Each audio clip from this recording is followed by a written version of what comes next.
پشتیوانی دەوڵەتە ئیمپریالیستیەکانی ڕۆژاوا لە جنایەتەکانی دەوڵەتی ئیسرائیل.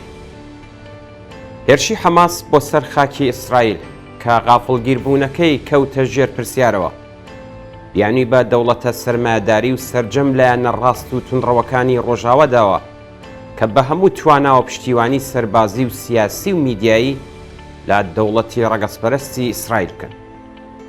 جو بایدن سەرۆکۆماری ئەمریکا هەر لە یەکەم ڕۆژی هێرشەکەدا یەکسەر ڕایگەیاند کە خەڵکی ئەمریکا واتە خاوەنانی سەرمایە و دەسەڵات لە پاڵ خەڵکی ئیسرائیل واتە هەمان چین و توێژ ڕاوەستاون. ناوبراو بە پێویستی نەزانی پرسیار لە هیچ کام لە ئۆرگانە دەوڵەتیەکان بکات و دەست بەجێ فەرمانیدا کە ڕستەی سەربازی پێشکەوت و چەک و چۆڵ لە ڕێگەی ئاسمانیەوە ڕەوانەی ئیسرائیل بکرێت. وەگەوەی کە پێشوەختە هەموو شتێک ئامادە کرابێت، پاشان هێزی دەریایی و دوو کەشتی فڕۆکە هەڵگری مۆدێرنی بە مەبەستی نیشاندانی هێز و پشتیوانی خۆیان ڕەوانەی ئاوەکانی ئیسرائیل کرد. بایدن ئەو کەسەیە کە کاتێک سێناتۆر بوو دەنگیدا بە بردمانی سربستان و لیبی و سوودان و سووریە و هەروەها دەستپێکردنی شەڕەکارە ساتپارەکانی عێراق و ئەفغانستان لەلایەن سوپای ئەمریکاوە و هەروەها پشتگیری کرد لە جنایەتەکانی سەربازانی ناتۆ و بە تایبەتی ئەمریکا لە دژی خەڵکی مەدەنی ئەو وڵاتانە. لەو شەڕ و بردومانانەدا چەند کەسی سڤیل کوژران و شار و ماڵ و حاڵیان وێران بوون.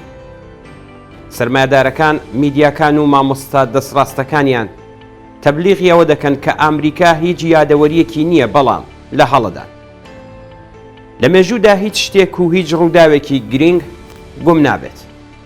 بۆ نمونە حەماس هێزێکی دژە کۆمۆنیست تا سەرێسقان کۆنەپەرست و لایەنگری خاوەندارەتی تایبەتە کە لەلایەن دەوڵەتی ئیسرائیل و ئەمریکاوە لە دژی هێزە چەپەکان و ناسیۆنالیستە چەپەکانی بەشدار لە خۆڕاگری فلستین پێکهێنرا.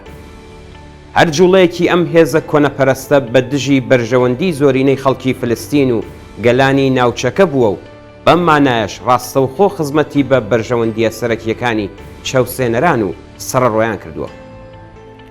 جو بایدن و سەرۆکەکانی ئەڵمان، بریتانیا، ئیتالیا و فەڕەنسا و باقی شوێنکەوتووەکانیان لە لووتکەی وڵاتانی ڕۆژاوە بە شێوەیەکی ڕیاکارانە بردومانی وەحشیانەی منداڵان و ژنان و پیاوانی بێدیفاعیان لەلایەن ئەرتەشی ئیسرائیلەوە بە بەرگریکردن لە خۆ ناوبردوو هەوڵدان بۆ فریودانی بیرڕای گشتی پاسیف و بێ ئاگای ڕۆژاواییان خستۆتە ئەولەویەتی بەرنامەی کاری خۆیانەوە.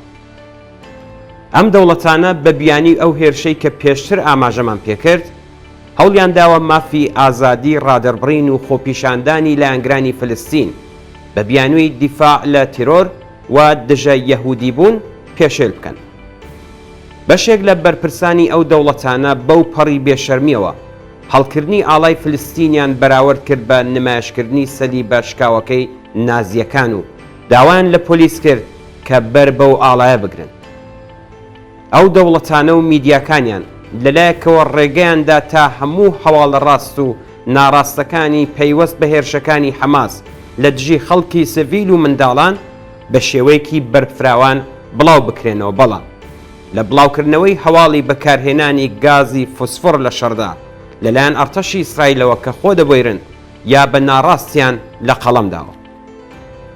جگە لە دەوڵەت و میدیاکانی سەر بە ملیاردێرەکان، لە هەندێک حاڵەتدا خودی ملیاردێر و سوپەر ملیاردیرەکان کە دەیان ساڵە لە ڕووی داراییەوە پاڵپشتی دەوڵەتی ئیسرائیلیان کردووە هاتوونەتە مەیدان و پاساو بۆ تاوانەکانی ئەرتەشیە وڵاتە دەهێننەوە. ئەو گروپە لەوە شتێپەڕ بوون و تەنانەت لە قوتابخانە و کۆلێژ و زانکۆکانیشدا هەر پاڵپشتیەک لە فلستینیەکان بە پشتیوانی لە حەماس دادنن و هەوڵیان داوە بەکردەوە ڕێگری لێ بکەن. بەڵام زۆرێک لە ڕێکخراوە خوێندکاریەکان لە ڕێگای بڵاوکردنەوەی بەیاننامەوە کردەوەی دەوڵەتەکانی ڕۆژاوە و میدیاکانیان بردووەتە ژێر پرسیار. ئەوان نووسیویانە هێرشی دڕندانەی ڕۆژی 7 ئۆکتۆبری حەماس ڕیشەی لە 70 ساڵ ستەمکاری و هەڵسوکەوتی دژە خەڵکیدایە کە لەلایەن دەوڵەتی ئیسرائیل و بە هاوکاری وڵاتانی ڕۆژاوایی لە دژی فلستینیەکان و بە تایبەتی لە زیندانێکدا بە ناوی غەزە بەڕێوەیان بردووە. جگە لە خوێندکارانی پێشڕەو، فێدراسیۆنی جیهانی یەکێتیە کرێکاریەکان لە بەیاننامەیەکدا کە ڕۆژی 12 ئۆکتۆبر بڵاوکرایەوە گەڕای دیفاع لە خەڵکی فلستین هێرشی ئەرتەشی ئیسرائیلی بۆ سەر غەزە مەحکوم کرد. لە بەیاننامەکەدا هاتووە بەردەوامی داگیرکاری فلستین و گەماڕۆدانی خەڵکی غەزە و کوشتنی ڕۆژانەی فلستینیەکان لەلایەن هێزە چەکدارەکانی ئیسرائیلەوە بە پاڵپشتی بێدەریغی ئەمریکا و دەوڵەتەکانی یەکێتی ئوروپا و لایەنگرەکانیان هۆکاری سەرەکی ئەم قەیرانەی ئێستان. یەکێتی سەرتاسەری کرێکارانی ئیتالیا واتە USB یەکێک لە ئەندامانی فێدراسیۆنی جیهانی یەکێتی کرێکاریەکانیش بە مەحکومکردنی هێرشەکانی ئیسرائیل بۆ سەر خەڵکی غەزە پشتیوانی لە خەڵکی فلستین کرد. هاوکات بە گوێرەی راپۆرتی ڕۆیتەرز ڕۆژی هەینی 13 ئۆکتۆبر سەرەڕای قەدەغەکرانی خۆپیشاندان لە بەشێک لە شارەکانی ئوروپا و لە وڵاتە ئیسلامیەکان بەدەیان 1000 کەس بۆ پشتیوانی لە فلستینیەکان و دژی هێرشەکانی ئیسرائیل بۆ سەر غەزە خۆپیشاندانیان کرد. گومان لەوەدا نییە کە هەر هێرشێک بۆ سەر خەڵکی سڤیل لەلایەن هەردوو لاوە مەحکومە. دووکەڵی ئەم شەڕە بەر لە هەموو کەس دەچێتە چاوی خەڵکی فلستینەوە.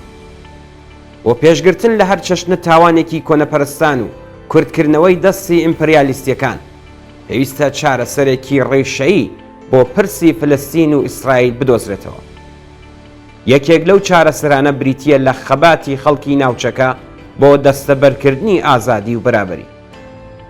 سەرکەوتنی کۆمەڵانی خەڵکی ئێران لە شۆڕشی شکۆداری ژن ژیان ئازادی بە دروشمە پێشکەوتن خوازانە و داخوازیە ئینسانیەکانی دەتوانێت کاریگەریەکی بەربڵاوی لەسەر خەباتی مەدەنی خەڵکی فلستین و زەحمەت کێشانی ئیسرائیل هەبێت.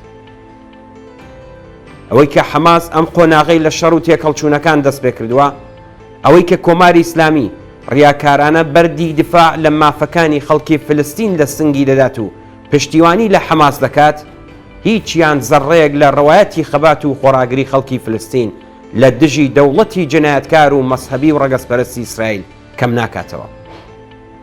بردومانی بێبەزەیانە و وێرانکەری دەوڵەتی ئیسرائیل بۆ سەرکەرتی غەزە کە زیانێکی گیانی زۆری خەڵکی سڤیل و دانیشتوانی ئاسایی غەزە و لەوانە منداڵانی لێکەوتۆتەوە و تا دێت پەرەدەستێنێ دەبێت دەست بەجێ ڕابگیرێت.